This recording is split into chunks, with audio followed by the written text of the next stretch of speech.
family of a Windrush campaigner who's now died spoke to Greg McKenzie.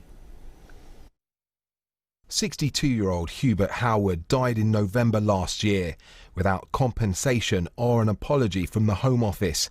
He came to Britain from Jamaica at the age of 3 with his mother. He was an amazing guy. He's very knowledgeable and he had great wisdom. You can go to him for anything and he will know the history of everything.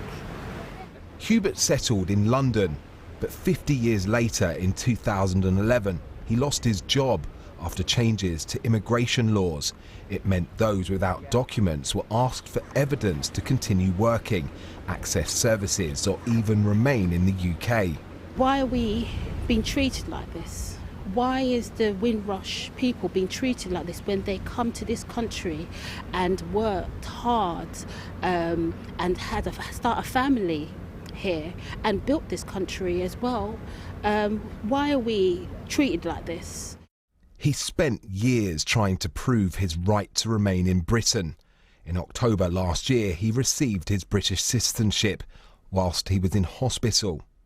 4 weeks after this picture was taken, Hubert died without the compensation the family had been promised. It was a simple issue. He'd come with his mother in 1960. He'd been in the country over 50 years. It should have been just a tick or a cross on a box and that would have been it.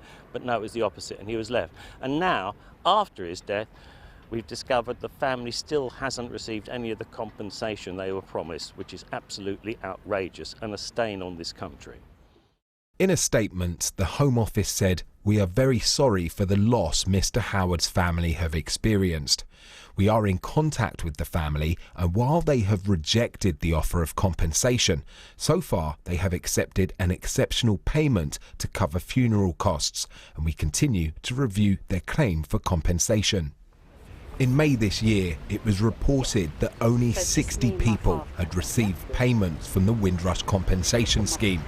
A judicial review into Hubert Howard's treatment will begin at the end of the year. Greg McKenzie,